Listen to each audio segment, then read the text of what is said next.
नमस्कार, आप सभी का डीएचपी न्यूज़ चैनल में हार्दिक स्वागत है। हिमाचल की हर बड़ी खबर और लेटेस्ट अपडेट के लिए इस चैनल को सब्सक्राइब जरूर करें, जिससे आपको हमारी वीडियोस की नोटिफिकेशन मिल सके। 86 नए केस और 202 हुए ठीक, 971 एक्टिव केस। हिमाचल में रविवार को कोरोना के 86 मामले आए हैं, वहीं 202 कोरोना पॉजिटिव ठीक हुए हैं। कांगड़ा में एक कोरोना पॉजिटिव ने दम तोड़ा है। कोरोना का कुल आंकड़ा 56,452 पहुंच गया है। अभी 971 एक्टिव केस हैं। अब तक 54,486 कोरोना पॉजिटिव ठीक हो चुके हैं। कोरोना डेथ का आंकड़ा 947 है। कोरोना रिकवरी रेट 96.51% पहुंच गया है। शिमला में 22, सोलन में 21, कांगड़ा में 20, ऊना में 6, बिलासपुर में 5, चंबा में 3, हमीरपुर, मंडी में 2 और लाहौल स्पीति व सिरमौर में 1 मामला है। मंडी के 68, कांगड़ा के 40, शिमला के 26, सोलन के 21, सिरमौर के 13, ऊना के 12, हमीरपुर में 9, बिलासपुर के 6, चंबा में 3, किन्नौर व कुल्लू में 2 ठीक हुए हैं। पोंग बांध क्षेत्र में 215 और मृत पाए गए विदेशी परिंदे। केंद्रीय टीम ने भी किया प्रभावित क्षेत्र का दौरा। दुनिया के सबसे बेहतरीन वेटलैंड साइट में शुमार पोंग झील में विदेशी परिंदों की मौत का सिलसिला नहीं थम रहा है। यहाँ रोजाना पक्षी मर रहे हैं। रोकथाम के तमाम दावों के बीच रविवार को 215 और पक्षी मृत पाए गए। इनमें बार हेडेड गीज सबसे ज्यादा है। अन्य पक्षियों की संख्या 10% से भी कम है। अब तक कुल 4,235 पक्षी मृत पाए गए हैं। अभी तक मौत के असल कारणों का पता नहीं लग पाया है।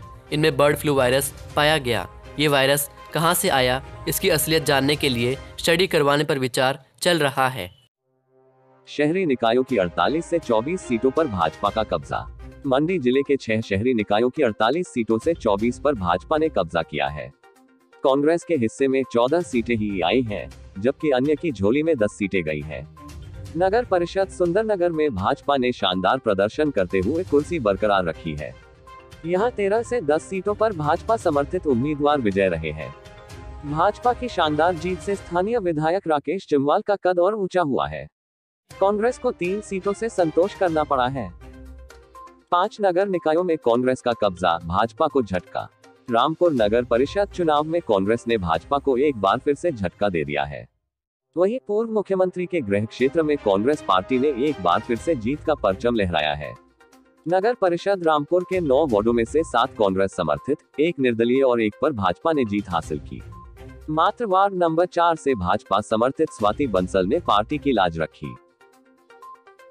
द्रास में शहीद नालागढ़ का जवान पंचतत्व में विलीन, भाइयों के साथ बेटियों ने भी दी मुखाग्नि। द्रास में शहीद हुआ हिमाचल के सोलन जिला का जवान आज पंचतत्व में विलीन हो गया। शहीद कुलदीप सिंह का रविवार दोपहर बाद कीरतपुर साहिब के पातालपुरी में पूरे सैन्य सम्मान के साथ अंतिम संस्कार किया गया। इस दौरान काफी संख्या में सेना के अधिकारियों सहित प्रशासन और ग्रामीणों ने जवान को अंतिम विदाई दी। शहीद के भाइयों सुरेंद्र सिंह व जोगिंद्र सिंह के साथ 14 साल की बेटी नवनीत कौर व 9 साल की बेटी अमनदीप कौर भी शहीद पिता को मुखाग्नि देने पहुंची। आपको बता दें कि 7 जनवरी की सुबह सोलन जिला के नालागढ़ उपमंडल के जगतपुर के जोगो गांव के 41 वर्षीय बटालियन हवलदार मेजर कुलदीप सिंह द्रास में शहीद हो गए थे। ऑपरेशन स्नो लेपर्ड के तहत उन्होंने शहादत पाई। HPU टेस्ट शेड्यूल में जारी नहीं कर सका बीएड की आवंटन सूची। हिमाचल प्रदेश विश्वविद्यालय 1 जनवरी को जारी किए गए एडमिशन काउंसलिंग शेड्यूल के मुताबिक रविवार को ऑनलाइन काउंसलिंग की प्रक्रिया पूरी कर पहली सीट आवंटन सूची जारी नहीं कर पाया। विवि के कंप्यूटर सेंटर पर इस बारे संपर्क करने पर जानकारी मिली कि अब सोमवार दोपहर बाद तक ही पहली सीट आवंटन सूची जारी हो सकेगी। प्रदेश भर के हजारों अभ्यर्थी बीएड में प्रवेश के लिए जारी होने वाली इस सूची का बेसब्री से इंतजार कर रहे हैं।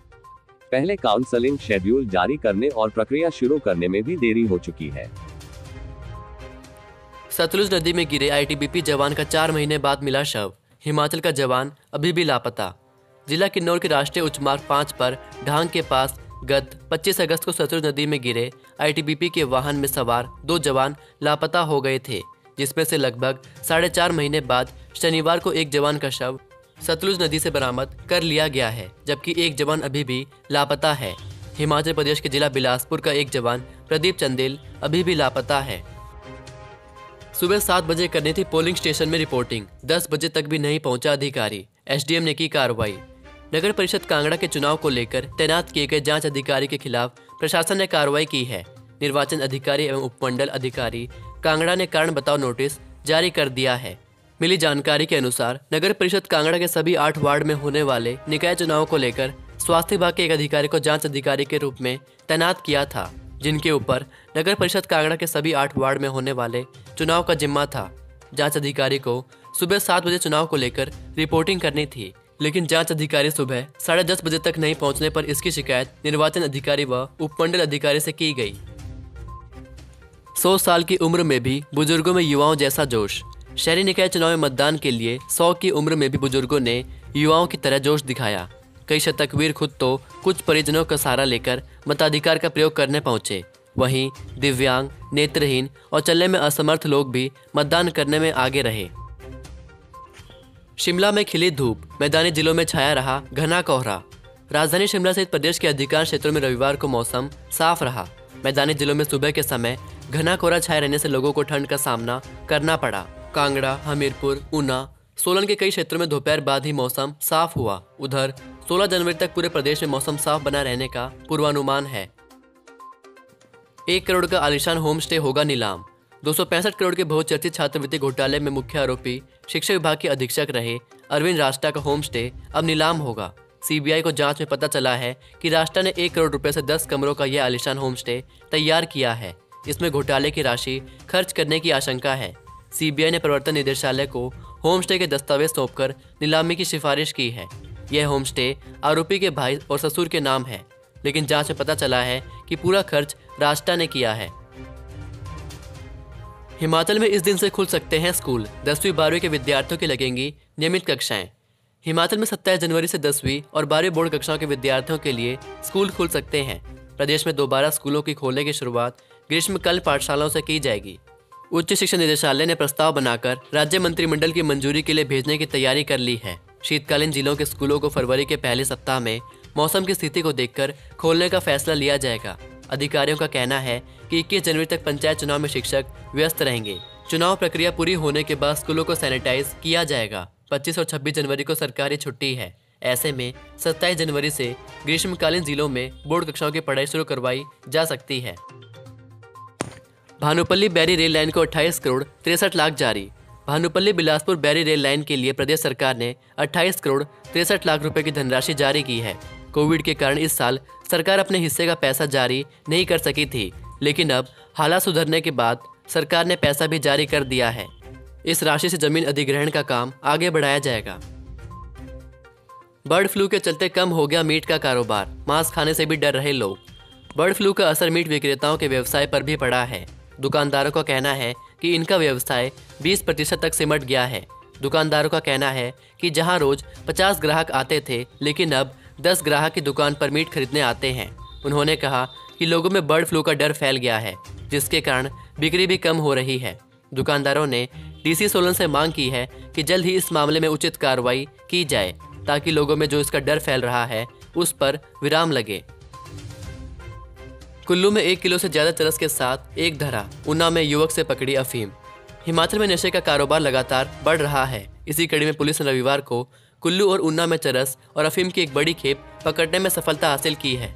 जिला कुल्लू में भुंतर पुलिस की टीम ने एक व्यक्ति से 1 किलो 141 ग्राम चरस बरामद की है। इस चरस के साथ पुलिस ने एक व्यक्ति को गिरफ्तार भी किया है। इसी तरह से जिला ऊना के तहत रायपुर चड़तगढ़ में पुलिस ने बाइक सवार एक युवक को अफीम संग काबू किया है।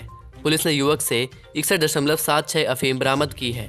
आरोपी की पहचान सागर सोनी निवासी अजोली के रूप में हुई है।